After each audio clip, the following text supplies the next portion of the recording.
안녕하세요, 다인입니다. 아마존이냐 페이스북이냐 그것이 문제로다.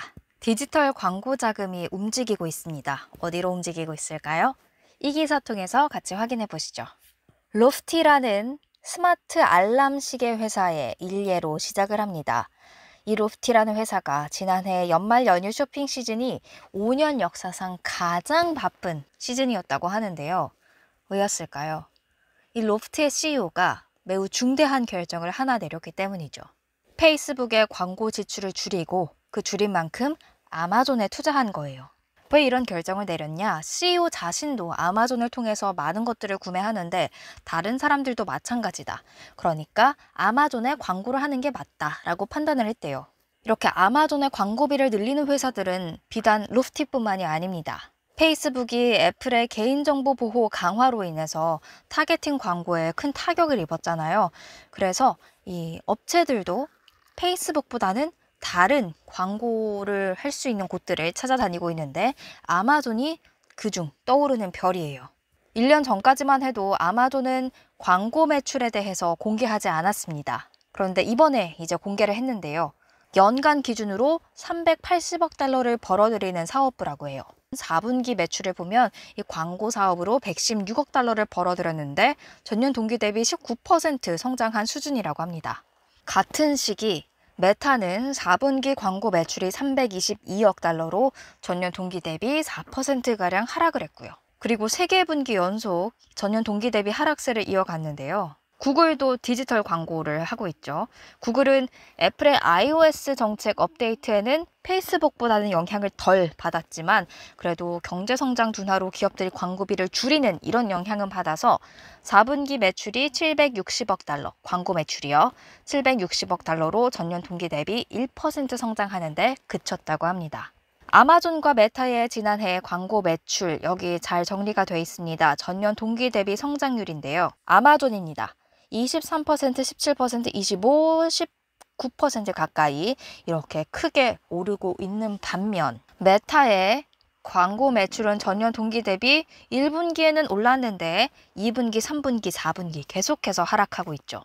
자, 이렇듯 큰 성장세를 보여주고 있는 아마존의 광고 매출 이렇게 크게 성장하고 있지만 아직은 글로벌 디지털 광고 시장에서 3위에 위치해 있어요. 시장 점유율 7.3%고요. 그럼 1, 2위는 누구냐? 구글과 페이스북인데요. 각각 28.8%, 20.5%를 점유하고 있습니다. 그런데 이 기사가 알려주는 것은 구글과 메타가 계속해서 1, 2위 나가고 있지만 아마존이 빠르게 추격하고 있다. 계속해서 점유율을 뺏어오고 있다. 이런 이야기를 해주고 싶은 것 같은데요. 여기 예로 다시 로프티의 이야기가 나옵니다. 로프티 여전히 아마존보다는 페이스북에 더 많은 광고비를 지출하고 있습니다. 하지만 그 비율이 굉장히 많이 달라졌다고 해요. 예로 지난해 블랙 프라이데이 때 어떻게 광고를 했는지 한번 살펴볼게요.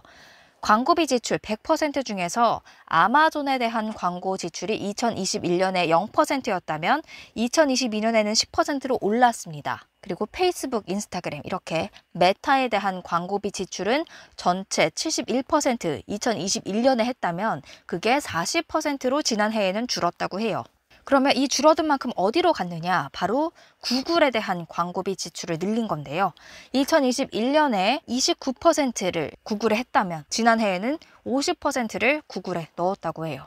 페이스북, 인스타그램 등 메타가 지고 아마존과 구글이 함께 오르고 있는 모습 보이죠?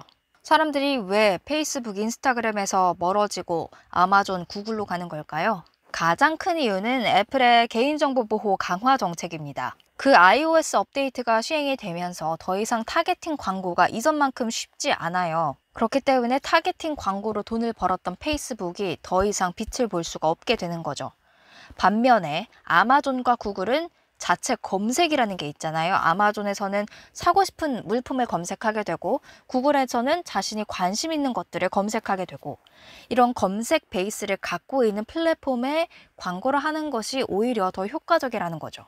예를 들어서 로프티 같은 경우 아마존과 구글에서 화이트 노이즈, 백색 소음 그리고 로프티라는 키워드를 구매를 했다고 하는데요. 이 관련된 키워드를 검색할 때마다 이런 로프티의 광고가 아마존과 구글의 웹사이트에서 뜰 수 있는 거예요. 그런데 페이스북은 이런 자체적인 검색 데이터베이스는 없잖아요. 이런 데서 차이가 나는 거죠. 최근에 투자은행 코엔이 한 가지 설문조사를 했는데요. 구글 그리고 페이스북 다음으로 떠오르고 있는 디지털 광고 플랫폼은 어디인가요? 라고 질문을 했을 때 아마존이 가장 인기 있는 답변이었다고 합니다. 그리고 지난해보다 올해 아마존의 광고 지출을 늘리겠다고 답한 사람들도 54%였다고 해요.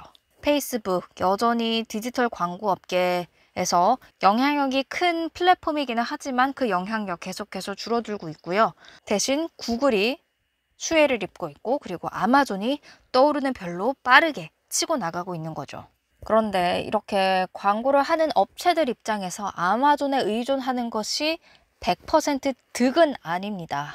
좀 단점이 있긴 한데요. 첫 번째, not our customer. 우리의 고객이 아니라 어쨌든 아마존의 고객이라는 거예요.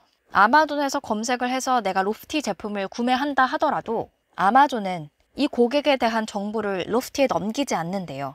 한마디로 시스템이 블랙박스라고 누가 표현을 했는데 어떤 연령층이 나의 제품을 많이 사고 있는지, 이 제품을 소비하는 사람들이 다르게 어떤 제품을 사고 있는지 이런 관련된 정보도 제공을 해주지 않고 이메일조차 제공을 해주지 않는다는 거예요. 업체 입장으로서는 어떤 소비자층이 이 제품을 사고 있는지 알고 있으면 더욱더 맞춤형 광고를 하거나 아니면 맞춤형 제품을 내놓기에 훨씬 좋을 텐데 그게 지금 안 되고 있다는 거죠.